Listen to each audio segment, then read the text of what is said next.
दोस्तों अगर आप एमपीपीएससी के लिए आवेदन वगैरह कर रहे हैं और यहाँ पर आपको डॉक्यूमेंट्स अपलोड करने में प्रॉब्लम आ रही है, जैसे कि आपको पता होगा कि इसके फॉर्म को फिल करते टाइम आपको फोटो सिग्नेचर वगैरह अपलोड करनी पड़ती है और किसी किसी केस में आपको बैंक की पासबुक भी यहाँ पर मांगी जाती है। साथ में यहाँ पर एड्रेस प्रूफ भी मांगा जाता है जिसमें आप अपना आधार कार्ड या फिर कोई दूसरे डॉक्यूमेंट्स वगैरह भी लगा सकते हैं, जो कि मैं आपको आगे वीडियो में बताऊंगा।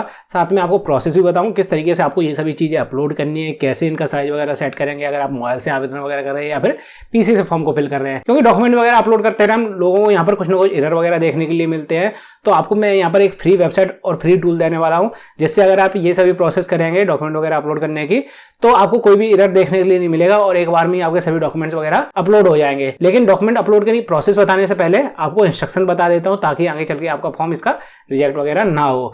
तो वीडियो शुरू से लेकर आखिरी तक पूरा देखिएगा। और दोस्तों चैनल पर अगर पहली बार आए हैं तो फटाफट कर लीजिए चैनल को सब्सक्राइब, ताकि फ्यूचर में भी आपको ऐसी जॉब्स और वैकेंसी से रिलेटेड जानकारी और अपडेट्स वगैरह मिलती रहे। सबसे पहले जैसे कि यहाँ पर आपको नजर आ रहा है दोस्तों, मैंने इसके फॉर्म में कुछ डिटेल्स वगैरह फिल कर ली हैं। अब कई लोग यहाँ पर ये बोलेंगे भैया आपने तो स्टेट सर्विस प्राइमरी एग्जामिनेशन 2025 वाला फॉर्म फिल किया है, लेकिन हो सकता है आप 2026 में या फिर आगे फिर कभी फॉर्म फिल कर रहे हैं। और ऐसा जरूरी नहीं है कि भैया सिर्फ स्टेट सर्विस वाला आप फॉर्म फिल कर रहे हैं। एमपीपीएससी में और भी कई तरीके के फॉर्म वगैरह निकलते रहते हैं, तो अगर आप उनमें से कोई भी फॉर्म फिल कर रहे हैं तो प्रोसेस सेम टू सेम ही रहती है, क्योंकि एक ही वेबसाइट है। तो सेम प्रोसेस से आप किसी फॉर्म को फिल कर पाएंगे एमपीपीएससी के। यहाँ पर जैसे कि आप देख सकते हैं डिटेल्स वगैरह मैंने काफी कुछ फिल कर ली है। सबसे पहले जो यहाँ पर आपको ऑप्शन देखने के लिए मिलेगा वो रहेगा ये बैंक की पासबुक अपलोड करने का, और इसके लिए यहाँ पर इन्होंने एक लाइन भी दे रखी है, अगर आप यात्रा भत्ता का लाभ लेना चाहते हैं, अगर आप अनुसूचित जाति, अनुसूचित जनजाति या फिर ओबीसी कैटेगरी के नॉन क्रीमिलियर में आते हैं या फिर दिव्यांग वगैरह हैं, तो यहाँ पर आपको ये वाला ऑप्शन देखने के लिए मिलेगा। अगर आप जनरल कैटेगरी में आते हैं तो आपको ये वाला ऑप्शन देखने के लिए नहीं मिलता है। बाकी डिटेल्स तो आपको फिल करनी पड़ेगी और यहाँ पर पासबुक वगैरह अपलोड करनी पड़ेगी। साइजेज वगैरह यहाँ पर मेंशन कर रखे हैं, वो मैं आपको आगे बताता हूँ जब डॉक्यूमेंट अपलोड करेंगे। इसके बाद आपको यहाँ पर दोस्तों अपना वर्तमान पते का कोई भी दस्तावेज अपलोड करना है, जिसके लिए आप यहाँ पर रेंटल एग्रीमेंट, अगर आप किराए से रहते हैं, या फिर लीज एग्रीमेंट, वही किराए किससे अगर आप रहते हैं तो अपना एग्रीमेंट वगैरह आपको अपलोड करना है।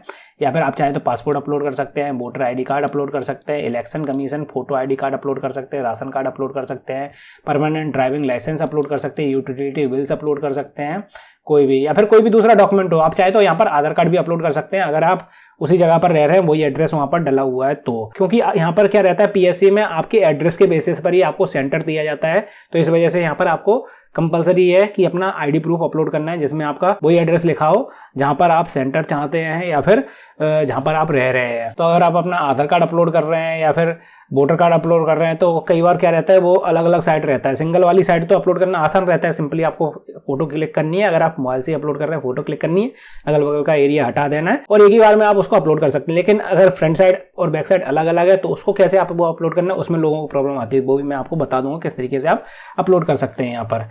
इसके बाद यहाँ पर आपको फोटो अपलोड करनी है, यहाँ पर सिग्नेचर अपलोड करने हैं। लेकिन इसमें भी एक ग्लिच है, ग्लिच ये है कि भैया कैसे आपको अपलोड करने हैं। तो इसके लिए यहाँ पर इसके मैंने ऑफिशियल नोटिफिकेशन को ओपन कर लिया है, जिसमें आपको इसके पेज नंबर 13 पर कुछ जानकारी दे रखी है फोटो से रिलेटेड। जैसे कि यहाँ पर लिखा हुआ है स्कैनिंग है तो पासपोर्ट साइज और नवीनतम रंगीन फोटो का आप प्रयोग करें, मतलब नई कलर पासपोर्ट साइज आपको फोटो लेनी है जिसमें अभ्यर्थी का नाम और फोटो खींचने की तारीख साफ साफ शब्दों में अंकित हो और जो तारीख उसमें डली हो वो 3 महीने से ज्यादा पुरानी ना हो, यानी कि नाम डेट वाली आपको फोटो यहाँ पर अपलोड करनी है। फोटो खिंचवाते समय आपको बिल्कुल रिलैक्स्ड और साफ सुथरी स्थिति में रहना है, कैमरे के सामने आपका बिल्कुल चेहरा सही आना चाहिए। चश्मे का प्रयोग करते हैं तो सुनिश्चित कर लीजिए कि कोई भी रिफ्लेक्शन वगैरह चश्मे की लेंसेज में ना हो और आपकी आंखें बिल्कुल साफ साफ दिख रही हों। कोई भी टोपी, हैट वगैरह, डार्क ग्लासेस आपको नहीं लगाने हैं, नहीं तो आपकी फोटो या फिर फॉर्म 100% रिजेक्ट हो जाएगा। और हाँ, ये भी साफ साफ इन्होंने दे रखा है यहाँ पर कि फोटो में बैकग्राउंड जो हो वो हल्के कलर का हो या फिर सफेद कलर का हो तो ज्यादा सही है, नहीं तो फोटो आपकी रिजेक्ट हो सकती है। और सेल्फी लेकर आपको फोटो यहाँ पर अपलोड नहीं करनी है, जैसी नॉर्मल फोटो होती है पासपोर्ट साइज वैसी आपको फोटो अपलोड करनी है। और सिग्नेचर की अगर मैं बात करूं दोस्तों, सिग्नेचर की वैसे कोई जानकारी नहीं दे रखी है, लेकिन कोशिश करिएगा सिग्नेचर आप बिना लाइन वाले पेपर पे तो आपको करना ही है, यानी कि प्लेन व्हाइट पेपर आपको लेना है, उसमें आपको ब्लैक पेन से साइन करने हैं, ब्लैक जेल पेन से साइन करिएगा ताकि आपके साइन थोड़े डार्क आए और कभी भी साइन आपके रिजेक्ट नहीं होंगे। तो ये सभी चीजें हो गई। अब बारी आती है इनको अपलोड करने की, तो अपलोड करते जाते साथ में आपको मैं सैंपल भी दिखाता जाऊंगा। लेकिन अपलोड करने के लिए दोस्तों आपको सबसे पहले तो आ जाना है onlineboost.in पर। ये एक फ्री वेबसाइट है जिसका आप अपने मोबाइल और पीसी में बड़े आराम से यूज कर सकते हैं, कोई भी इसका चार्ज वगैरह नहीं लगेगा। यहाँ पर 3 सेक्शन आपको देखने के लिए मिलेंगे। हमें यूज करना है ऑनलाइन वाले टूल्स, तो मैं इस वाले ऑप्शन को ओपन कर लेता हूँ। यहाँ पर काफी सारे फ्री टूल्स दे रखे हैं। तो सबसे पहले तो मैंने आपको बताया था भैया आपको आधार कार्ड की फ्रंट साइड और बैक साइड अगर ज्वाइन करनी है ये साइड में, तो यहाँ पर ये वाला टूल दे रखा है फ्रंट और बैक साइड ज्वाइनर, इसको हम ओपन कर लेंगे। और इसमें क्या करना है दोस्तों, यहाँ पर 2 ऑप्शन आपको मिल जाएंगे, जिसमें पहले वाले में आपको फ्रंट साइड सेलेक्ट करनी है आधार कार्ड की, या फिर वोटर कार्ड, या फिर कोई भी डॉक्यूमेंट जो आप अपलोड कर रहे हैं और उसकी फ्रंट साइड और बैक साइड अलग अलग है। तो मान लीजिए मेरे पास सिंपल आधार कार्ड है, इसको मैं फ्रंट वाले में सेलेक्ट कर लेता हूं और ये बैक साइड यहाँ पर दूसरे वाले ऑप्शन में सेलेक्ट कर लेता हूं। इसके बाद सिंपली आपको यहाँ पर वर्टिकल वाले ऑप्शन पर क्लिक करना है और ज्वाइन इमेजेस पर क्लिक कर देना है। इसके बाद नीचे यहाँ पर आपको दोनों फ्रंट साइड और बैक साइड दिखने लगेंगे।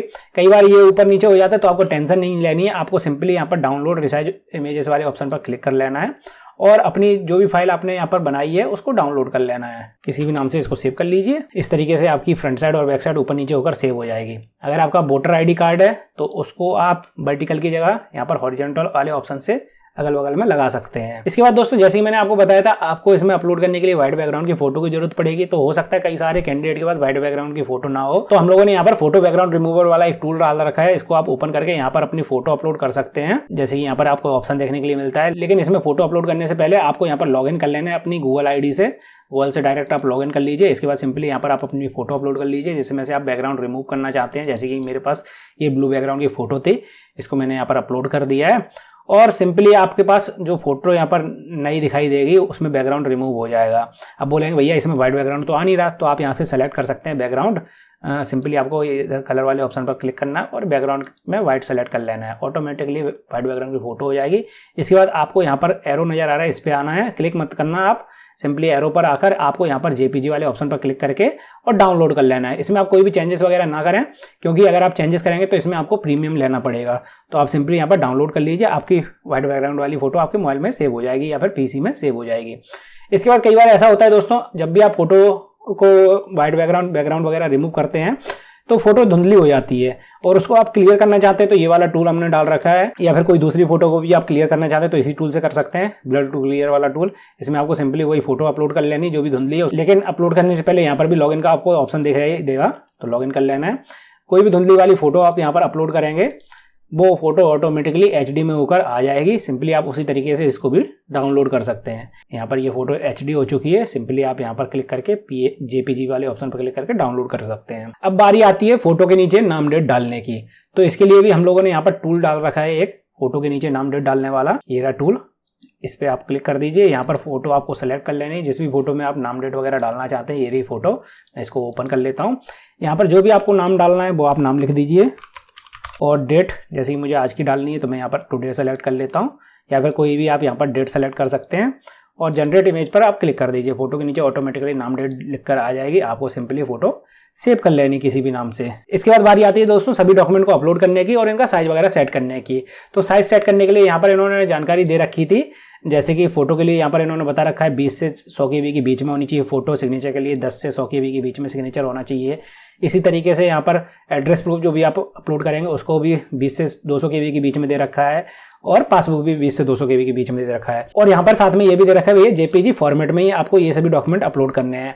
कई बार क्या होता है दोस्तों, आप क्या है व्हाट्सएप से कहीं से डॉक्यूमेंट मंगाते हैं और डायरेक्ट उनको साइज वगैरह चेंज करने के बाद अपलोड करने की कोशिश करते हैं तो वहाँ पर एरर आता है कि ये जेपीजी फॉर्मेट में नहीं है, या फिर जब आप खुद ही ट्राई करेंगे तो आपको समझ में आएगा बार बार वो एरर दे रहा है। तो भी आप सिंपली इसी वेबसाइट से जिस तरीके से मैं बना रहा हूँ डॉक्यूमेंट उसी तरीके से साइज वगैरह चेंज करके उनको अपलोड कर दिए, एक बार में आपके अपलोड हो जाएंगे। प्रोसेस में आपको दिखा देता हूँ। जैसे कि वापस से मैं आप जाता हूँ इसी वेबसाइट के होम पेज पर जहाँ पर सभी टूल्स वगैरह डाले हुए हैं। लेकिन आगे बढ़ने से पहले दोस्तों, जैसे कि आपको पता है ये वेबसाइट बिल्कुल फ्री है आप लोगों के लिए, और आप भी इस वेबसाइट को यूज करने के बाद ये चाहेंगे कि ये वेबसाइट हमेशा फ्री रहे, लेकिन हम लोगों को तो कुछ ना कुछ मेंटेनेंस फीस देनी पड़ती है वेबसाइट को चलाने के लिए।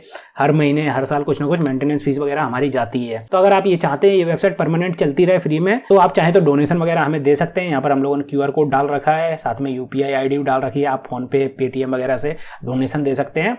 डोनेशन के लिए कोई ज्यादा बड़ी अमाउंट की बात नहीं कर रहा, आप 5, 10, 20 रुपए जितनी भी आपकी मर्जी हो वो डोनेशन करिए ताकि हमें सपोर्ट मिलता रहे और हम वेबसाइट के जो भी मेंटेनेंस का खर्चा आता है वो पेमेंट कर पाएं और हमेशा ये वेबसाइट फ्यूचर में भी इसी तरीके से चल पाए। अब आपको दोस्तों सभी के साइज चेंज करने हैं तो इमेज रिसाइज वाला ऑप्शन सेलेक्ट करना है। यहाँ पर जैसे मान लीजिए सबसे पहले हमें बैंक की पासबुक अपलोड करनी है, तो पासबुक के लिए मेरे पास ये चीज़ डली हुई है। पासबुक तो अभी अवेलेबल नहीं है तो मैं इसको ही आपको साइज चेंज करके दिखा देता हूँ। आपको सिंपली यहाँ पर बैंक की पासबुक सेलेक्ट कर लेनी है और पासबुक के लिए साइज यहाँ पर इन्होंने बता रखा था 20 से 200 KB के बीच में होना चाहिए। अब यहाँ पर दोस्तों पासबुक कई बार क्या होता है इस तरीके की भी होती है, मतलब चौड़ाई में ज्यादा होती है। कई बार ऐसा होता है PNB बैंक की जो पासबुक होती है वो लंबाई में होती है या फिर चौकोर टाइप में होती है, इधर एक पेज होता है इधर एक पेज होता है। लेकिन SBI की जो पासबुक होती है वो इस तरीके से होती है, जितनी भी जानकारी होती है यहीं पे होती है। कई बार उसके ऊपर फोटो भी चिपकी होती है, तो आपको बिल्कुल पूरा हिस्सा ले लेना है उसका। इसके बाद दोस्तों आपको क्या करना है, बैथ वाले ऑप्शन में डाल देना है 800 और हाइट वाले ऑप्शन में डाल देना है आपको 700। अगर आप दोनों पेज ले रहे हैं, अगर आप सिर्फ सिंगल पेज ले रहे हैं